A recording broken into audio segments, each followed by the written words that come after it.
Okay, so the Save Oglet Shore campaign opposing the expansion of Liverpool Airport started in 2018 after the airport published their vision and master plan for the expansion. And the key points for that expansion are, it's not a new runaway, but the expansion of existing facilities. It will rely on releasing land from the green belt adjacent to the shore and to the airport. They're planning new routes, larger aircrafts, and the expansion of passenger number by 50% by 2030 and 120% by 2050. They claim the expansion will support an additional 6,000 jobs locally, and that's directly employed by the airport, but also related activities. The expansion also rely on a road expansion of the Speke Boulevard with the Eastern Transport Corridor. Basically, we oppose the proposal on 6 grounds. First of all, climate change impact of airport expansion.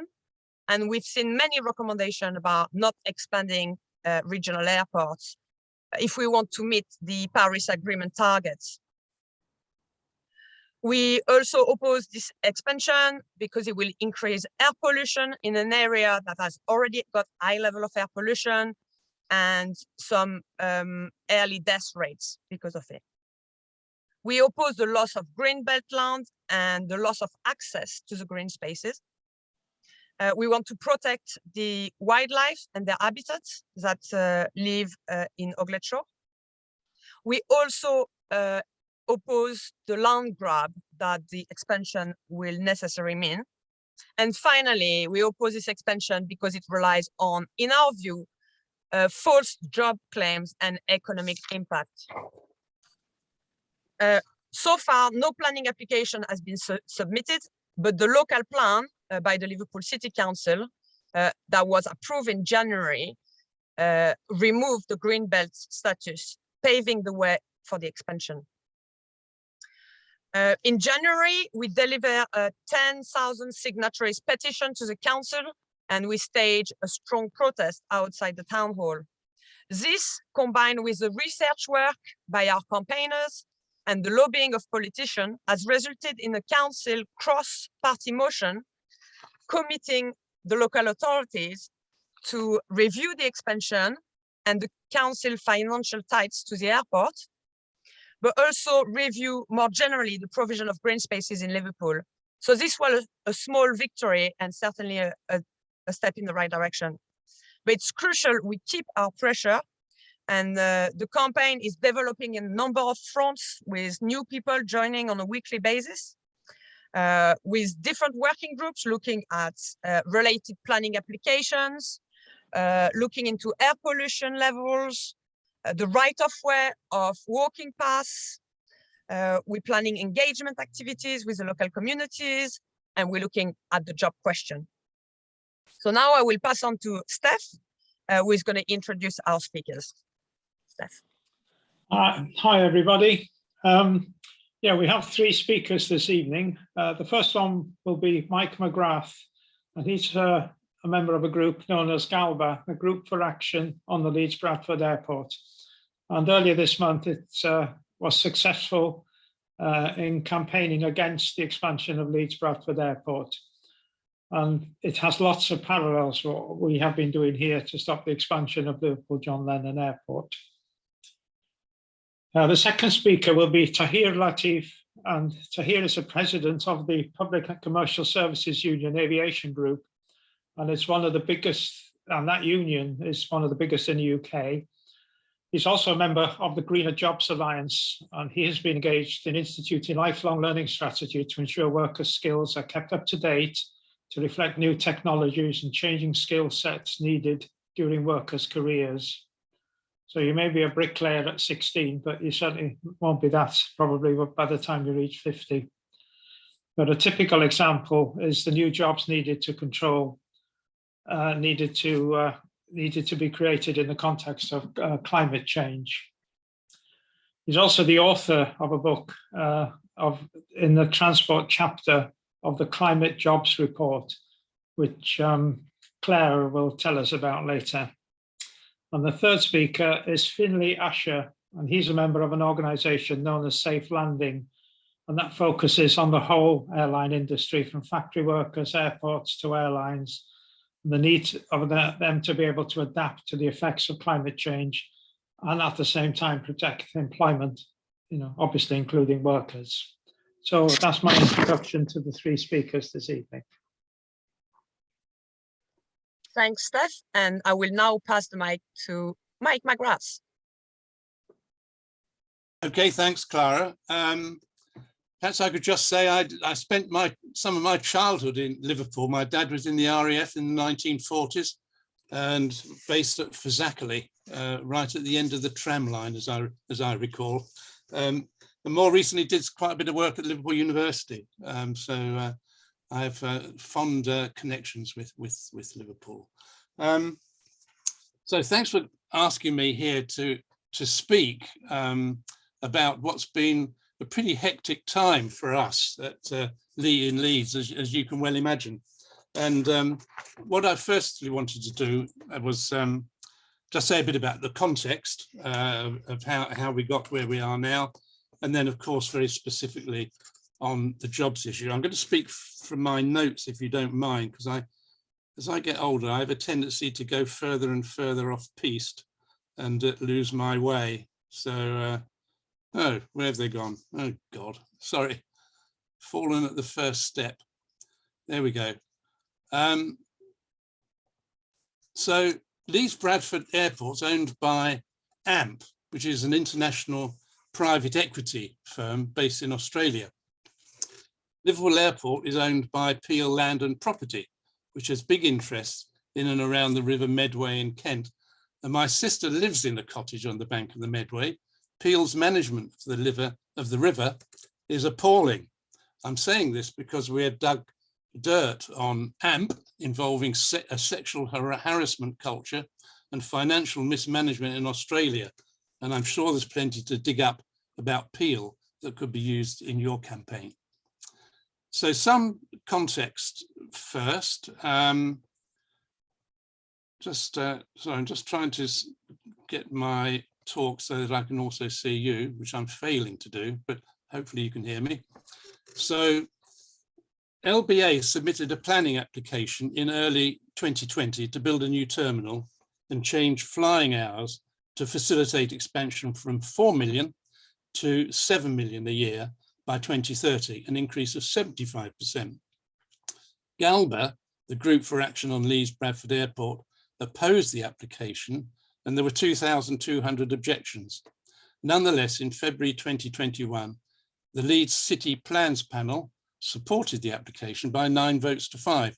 This decision, and I watched it all, it was the most amazing experience.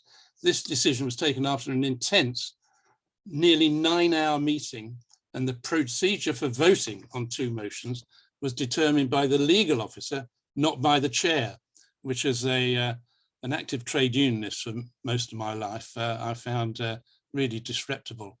I mention this in order to illustrate the farcical way in which this important decision was made and would undoubtedly have figured in a judicial review if that road had been followed. Galba then campaigned for a public inquiry, and this was granted by Michael Gove on February the 2nd of this year. This was good news, but I have to say puzzling, as Gove must have known that the Bristol inquiry, very similar to ours, was about to be announced, and that supported the expansion of the Bristol airport. However, we're not going to look a gift horse in the mouth, and we campaigned, we began to prepare for the inquiry at full pace, which was due to take place this September and run for 10 weeks. Not the least of the issues that faced us was the need to raise a further £100,000 and recruit expert witnesses, of which Finley was due to be one. Then a bombshell hit when LBA withdrew its planning application, citing inordinate delays. Actually, it's more likely they looked again at their optimistic projections and decided that £150 million on a new terminal was not justified. And one would like to hope that our vigorous campaigning also helped. This is a victory for the campaign, as Stephanie said, but it's only a partial one. LBA, the airport management, insists that they can expand indefinitely using bizarre interpretations of an earlier planning agreement and ignoring explicit constraints on night flying. We are now heavily engaged in nailing this lie. It would be easier to do so if Leeds City Council was not actively colluding with the airport. And why are they? Well, one important reason is that the council has swallowed hook, line and sinker LBA's claim of massive job creation. This is an old trick and it's being used everywhere in all the airport expansion proposals that are going on. We all like good news, so these claims can be swallowed uncritically. The claim of over 12,000 direct and indirect jobs by 2030 sounds too good to be true, and it isn't true. There are many examples of exaggerated job claims. Consider Manchester Airport. It forecast 50,000 new jobs in the 1991 successful application to expand. In reality, 6,400 were created, but many of these are now going as a result of COVID and automation. More on that in a minute. LBA assumes that passenger numbers will grow by 75%. This is nonsense, given the parlous state of the economy and the decline in real incomes. They then assume that jobs will rise proportionately by 75%. This is nonsense on stilts. Perhaps LBA hasn't heard about the automation that is scything through jobs at airports. Contact-free passenger processing is already operating in Singapore and being introduced at many other airports. Security, baggage handling, food service, even cleaning, all automated. The emphasis is on a contactless experience from airport arrival to destination. Galba's strategy on jobs has been twofold, and I should emphasize that we saw the jobs issue right from the beginning as both one of the two most important issues, the climate being the other one, and the most difficult to confront. And there are two strands to the way in which we dealt with it. First, to expose the exaggerated claims being made by LBA while supporting the existing jobs. Second, to spell out the alternative of a green transition and the jobs that can be created. You can read our 62-page report. That's it. It looks very nice. We've deliberately made it particularly attractive because we wanted so many people to read it, so many key players. And you can get it via our website, freely available at our website. And it's a very simple URL, galba.uk, galba.uk.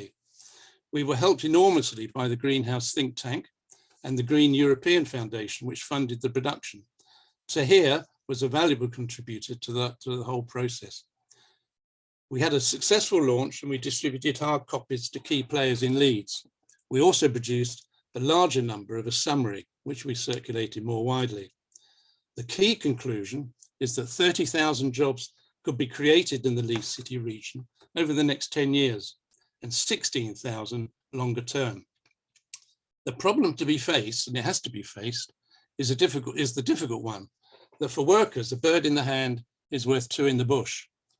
The record both of central and local government has not been encouraging in areas where it really matters for jobs.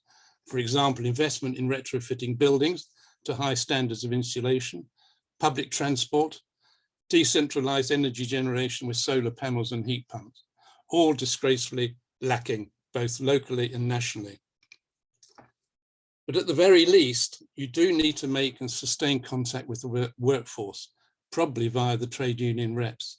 Although one aspect, which I don't really have time to address, is the shameful national policy of some unions who want any jobs at any cost.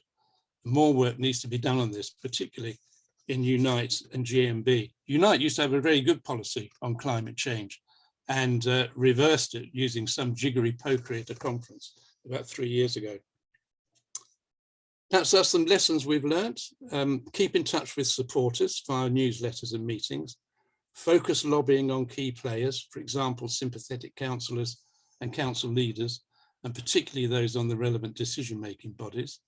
MPs can be important, both nationally and locally. Galba won the support of all 5 local Labour MPs in Leeds. Lobbying right to newspapers, local and national. Public action during COVID restrictions was difficult for us, but we did hold a number of photo ops, including at the airport. Above all, don't trust the council is one important lesson we learnt the hard way.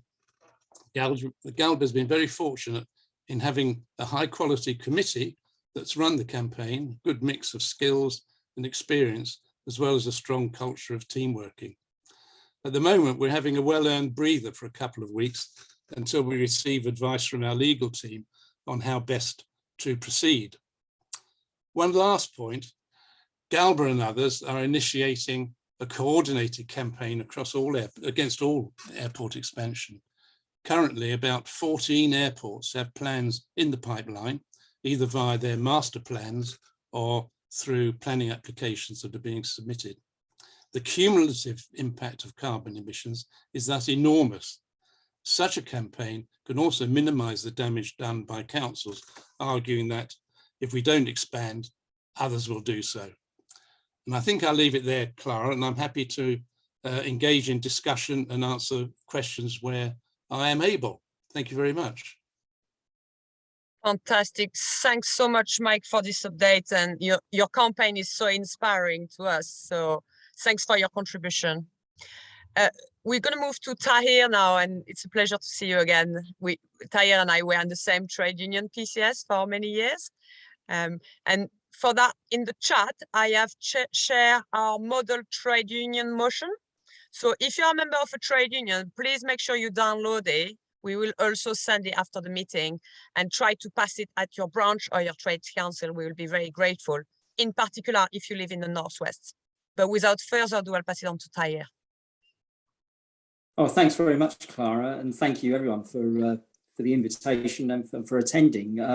I'll just make an apology in advance. I'm not going anywhere, but I'm being shuffled around the house a little bit. So a little later, if my screen goes blank, it's only because I'm moving. I haven't left the meeting.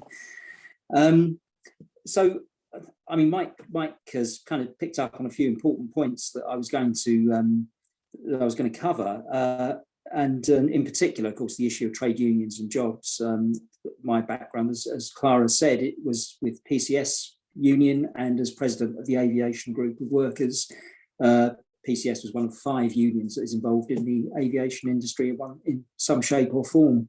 And at the time, when I was in that union, we were the one union that expressed our opposition to airport expansion, and in particular that at Heathrow that was looming very large at the time.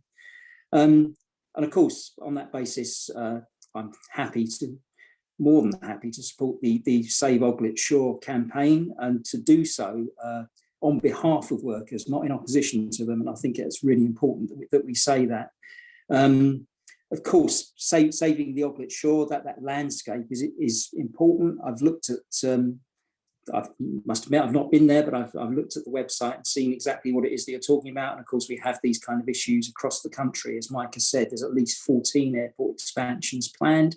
And I'm incredulous, really, that after all these years that we are still in this situation of having to make these arguments, because you'd think that once made, people would pick up on the fact that we're actually talking about, climate catastrophe and avoiding that. And yet here are these airports wanting to expand with no, not for the foreseeable future anyway, no alternative way of providing flight to emitting carbon, and therefore just putting us in a worse situation. Absolutely incredulous that we're doing that. And the truth is that all those airports may have master plans to expand, but you know it's a competitive model. Some of them will, some of them won't. Some of those jobs might materialise, many of them won't. Winners and losers, that's exactly how that market-based industry actually works. So we do need to bear that in mind. They're not all going to achieve those expansions anyway.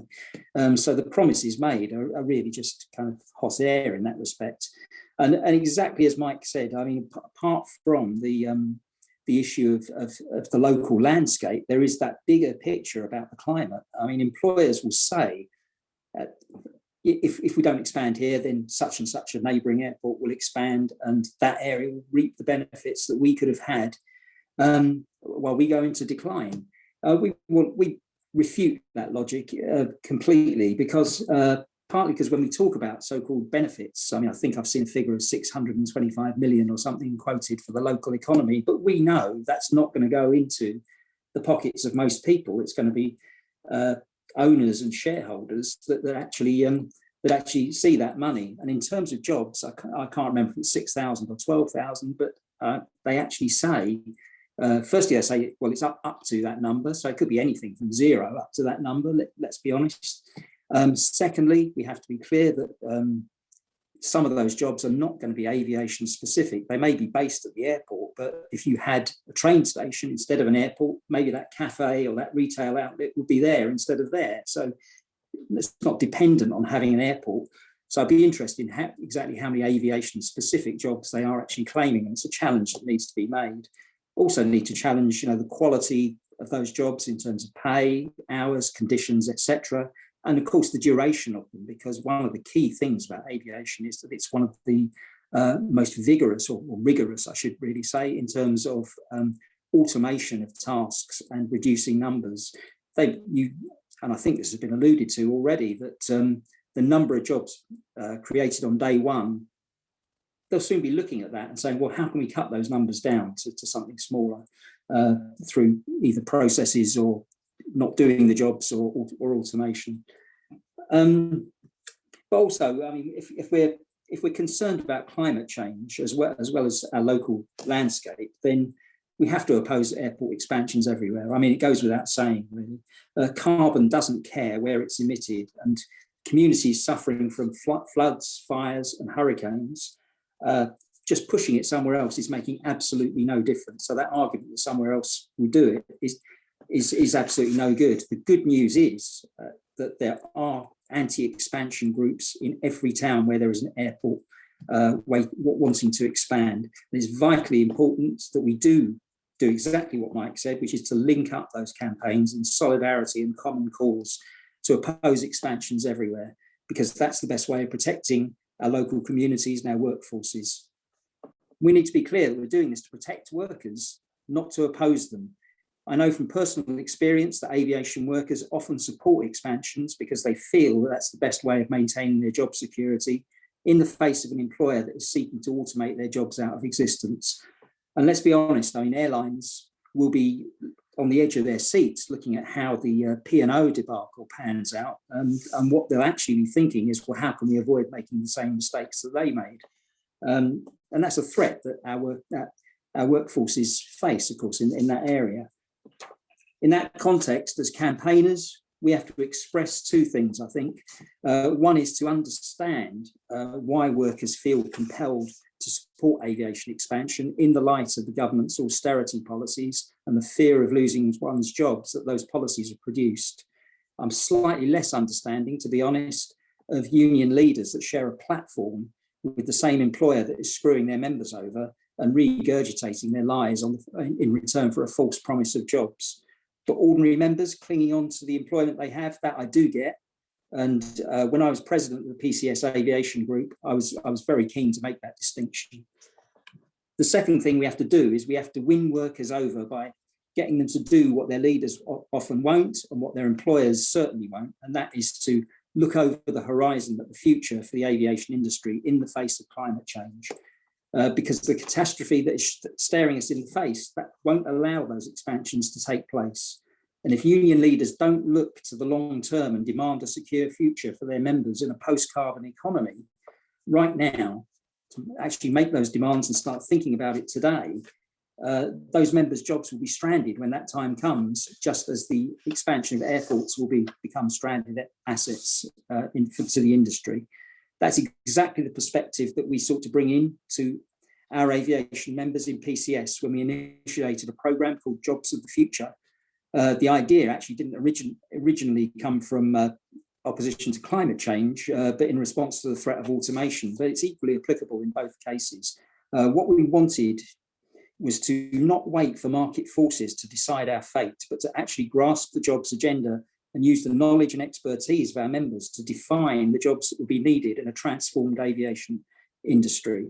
And now when it comes to climate change, an important component of that kind of plan does also involve members moving out of aviation into other areas of transport, alternative transport, and across the wider economy indeed. And you'll see the same theme come up in, say, the Green New Deal for Leeds, Green New Deal for Gatwick booklet, and indeed the Climate Jobs booklet that I've helped to co-write. In terms of what an aviation workforce will look like in the future, I mean, Finley will give you a much more sophisticated and nuanced view of what that will be than I possibly could. I know, but hopefully that's one of the things he's going to say. I don't want to preempt him or anything, but there is some interesting how the aviation workforce can evolve over time, but without actually impacting the, or rather more positively affecting the environment. And of course, Mike has spoken about the Green New Deal for Leeds, produced in response to that particular proposed expansion. What both those have in common is that far more jobs are required to combat the climate emergency than to perpetuate it, and that local, regional and sectoral proposals for the jobs of the future in a green economy both fill the vacuum that is currently there because our national leadership is not doing anything, but it also simultaneously addresses issues of climate, of job security, equality and social and economic justice in a way that ploughing ahead down the current road to oblivion won't do. That's why this campaign is so important, both in itself for the local areas and local communities, the land, etc., but also why we have to link up with campaigners at Leeds, Bristol, Heathrow, Gatwick, etc., to build that grassroots movement for change, to protect jobs, services and the planet. So I'm happy to answer questions during the discussions. I realise I've kind of skated over the surface of things somewhat, but thanks very much again for inviting me and for your time in listening. So thanks very much. Thank you, Tahir. Thank you so much for your contribution. And in the chat, I've shared a number of links to different excellent reports. So for those of you who want to delve more into the details, there's really some good pieces of work that have been produced there. And talking about aviation workers, I'm grateful that Finley Asher is here as an next speaker from Safe Landing, and it's for you, Finley. Good evening. Thanks you for having me as well. And yeah, good to follow that. Those guys have given a really good overview already of some of the issues here, which are quite complex. And so just, I'm from a group called Safe Landing, and we're a group of aviation workers. We're concerned about climate change and we're concerned about what that means for jobs. Now we think that sustainable and secure and safe employment comes from challenging leaders to conform with climate science and to reject dangerous growth. So while it might look in the short term like there's lots of jobs, the more we grow, and we think that's a real danger. To use an aerospace analogy, we're sort of flying into a storm, and we think we actually, as aviation workers, we need to look at that and chart a different trajectory.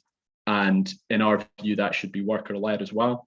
And there's a lot of power in workers to enact change, through the power of trade unions if used properly. Workers have immense power, and we also just think, it is our responsibility to look at what our impact is and to do something about it. Just a bit of background to me. I'm a former aircraft engine designer. I was working at Rolls-Royce, who are the second biggest engine manufacturer in the world. So I was designing future aircraft engines with Boeing and Airbus, sort of looking in at the 2030s, what sort of technology, aircraft and engine technology we're going to have. So it's called Future Concepts. And I formed an internal sustainability group within the company in about 2019 to challenge what the company was saying externally. So we've got a group of employees together that were sort of concerned about these things, and we looked at what our industry leaders were saying. We researched the reality of it, and we played that back to the sustainability team and said, this doesn't seem right to us. It doesn't feel like this is going to help. Whether it was electric, aircraft, hydrogen, these sustainable aviation fuels, biofuels, carbon offsetting, everything in their strategy we thought was a distraction from the need to fundamentally fly less. And after I quit my job, I've done a lot of climate campaigning around aviation and formed this group called Safe Landing. We've got engineers, pilots, cabin crew, maintenance workers, air traffic controllers, etc. in the group, and they're from all around the world, although there's quite a lot of us from the UK, and we've connected with other groups in the US and France. So there is aviation workers that are concerned about this from a climate change perspective and a jobs perspective. So let me just show, I'm just going to share my screen because I just want to take you through just what our demands are, because I think that helps. So as aviation workers, we've got sort of 4 key demands for our industry leaders. The first one is be honest about the total environmental impact of flying. So often you'll hear the industry downplay its impact. It will say we're only 2-3% of global warming of CO2. And that's true, but it's only true because there's not that many aircraft. And actually, aircraft it's the fastest way to burn fossil fuels and produce greenhouse gas emissions. And it's on a trajectory where it's growing every year while other sectors are decarbonising. And actually, in countries like the UK, it's already 8% of CO2. And that's also not including the non-CO2 emissions, so the contrails formed behind planes. The latest science says that those are 2 times worse than the CO2 themselves. So it's a significant impact, and we should be honest about that. If we want to be proud of our industry, we should be truthful with people about what that impact is. The next thing is to be realistic about technology and the ability of technology to solve this problem. So there's a lot of greenwash in the sector. There's a lot of talk about different technologies. This is all to avoid regulations like the need to stop airport expansion, constrain how much we fly, tax jet fuel, have higher emissions pricing. They want to avoid all of these things by saying, look at this shiny technology, electric aircraft or hydrogen or whatever. So we're really keen that we are realistic about what's possible and in what timescales. And I can, if anyone's got any questions about specific technology, I can take you through that, but I will just focus on the jobs bit just now. So the next thing is we want leaders to be transparent about future regulations. So at the moment, the sector is virtually unregulated. There's some emissions pricing, but it's very low. The government isn't stepping in at all to stop expansion of airlines and airports. But we think fundamentally that cannot continue. We're heading towards virtually a brick wall with our global carbon budget. That's going to run out in the next 10 years, and there's going to be serious consequences. And it's just not going to be sustainable from like a moral perspective and a political perspective to keep on it expanding and growing. And we want to be transparent about that. And then finally, we want leaders to have a plan that accounts for all of that stuff, but supports workers during any transition. And that might be a transition towards other forms of transport, but it's actually also important, really, when you talk to workers about this, to talk about the transition of the sector. You know, that the sector does need to transform. We do need more technology, and that will require a lot of work. We need to not expand our airports, but change our airports. And all of that transformation is work. Like, the companies won't want to do that. They want to continue business as normal, the same type of aircraft, the same type of airports, just build more at lower cost. They don't want to have to train people in different things and change the technology and change the infrastructure. That's cost, but it's cost because there's lots of work involved. And that's obviously good for workers. So you might be thinking, well, if you're an aviation worker, what's in it for you to be so honest about all of these things? And it was that sort of analogy of the brick wall that I was talking you through. So just as a little cartoon graph, if this is air traffic versus time, we've had this almost exponential increase in air traffic over the last 50 years, where it's been increasing about 5% per year. Now, obviously, we've had COVID, and there's been a crash, and we're flying less for the time being, but the industry is expecting a rebound. And if you look at Airbus and Boeing's projections, they're expecting business as usual growth to return by about 2025. and we're going to double the number of aircraft in the world in the next 15 to 20 years. So we're saying actually that might look great for jobs if you're more pilots, more cabin crew, more factories in the short term. But if we have a sudden change like we're expecting because of climate change, it might be that, you know, if you want to rapidly burn less fossil fuel, one of the easiest things you can do is ground aircraft. And if we've blown our carbon budget, it might just be that we barely can fly in 20 years' time. And that's not going to be good for jobs at all in the long run. Now, at that point, we might then be able to start rebuilding a different type of aviation sector with zero emissions aircraft, but only after you've had this big crash and bubble and burst scenario, which is not going to be good for jobs. We'll have spent the next 15 years building the wrong stuff, buying too many aircraft, expanding our airports in the wrong way. That's all going to be wasted money we could have spent transitioning the sector, transforming it. But instead we wasted that, like Tahir said, we'll have stranded assets that don't have a return on investment. And what's going to happen is industry leaders are going to cut their losses and they're going to reduce their headcount. And just like in the COVID crash, we saw a lot of fire and rehire or redundancies and people having to leave completely. And that's not good for workers at all.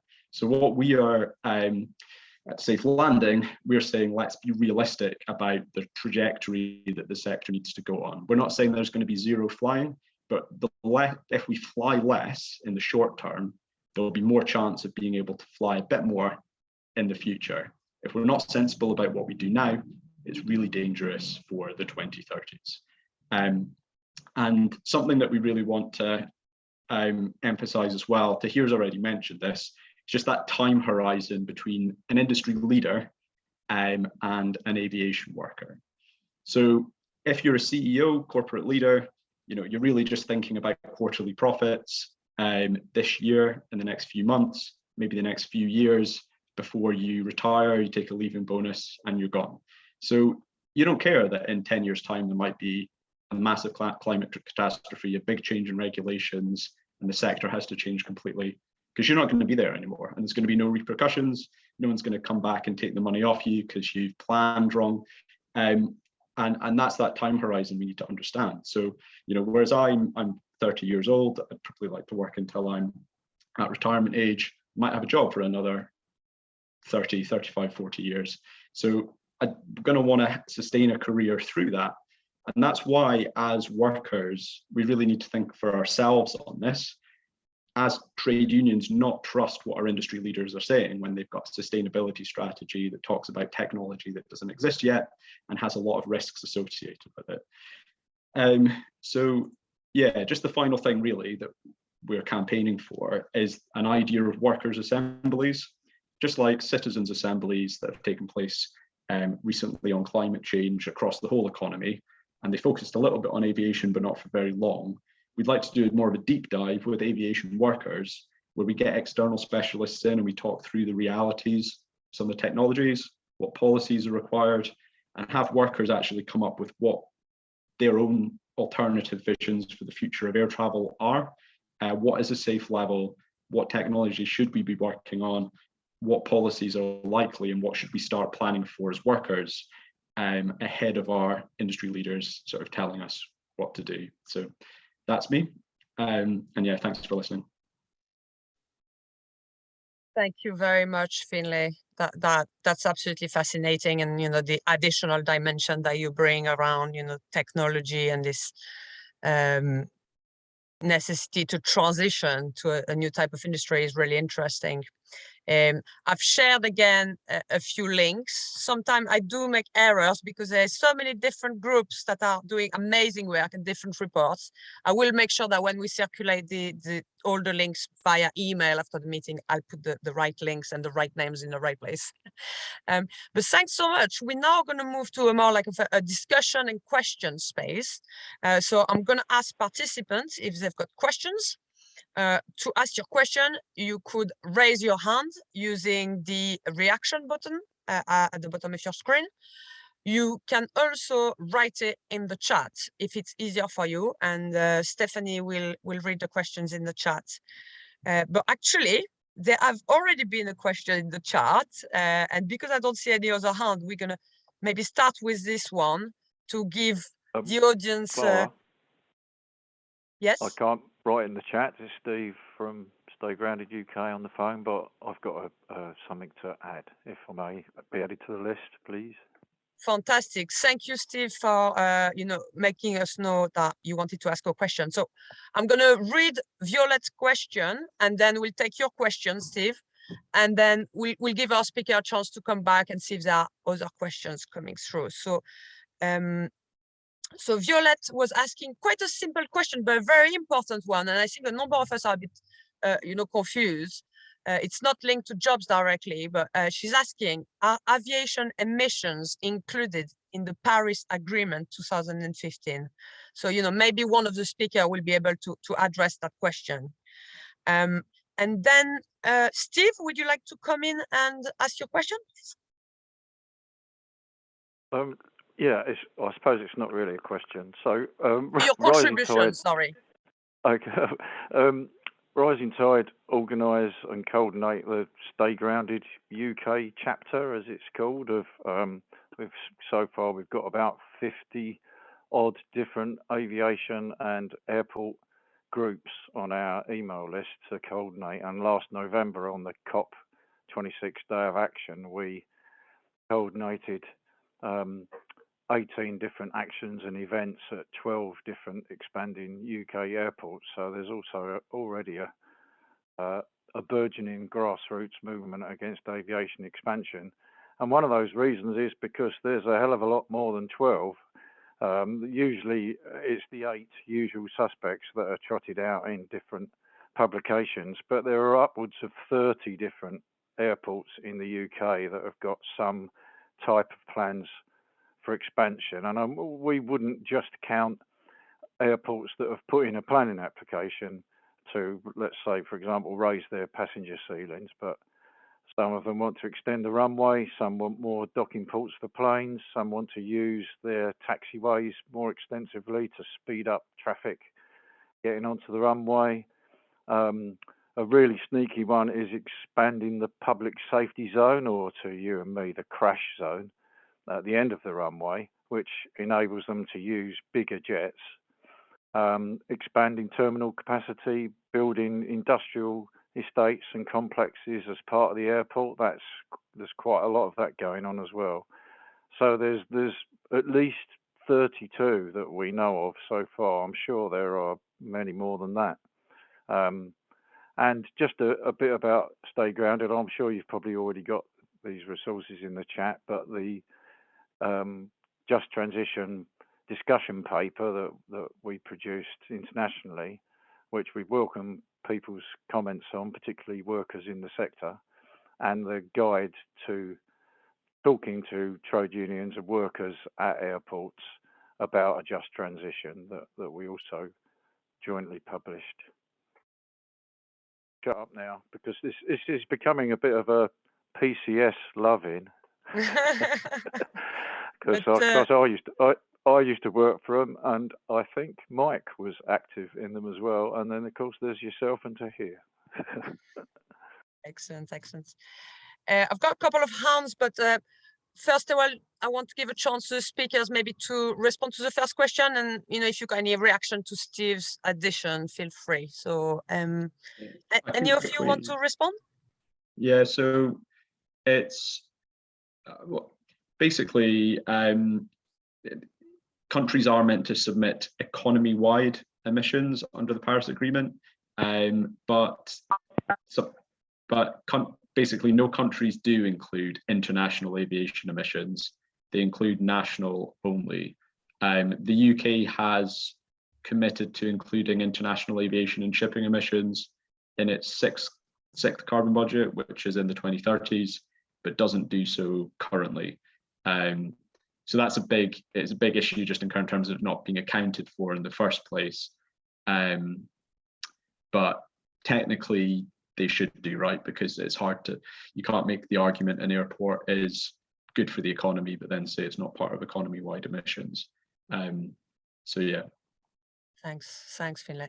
And I apologize, I realize that I haven't switched off the recording. Very interesting addition. So I'm glad I recorded, Steve, but I'm now going to switch off the recording.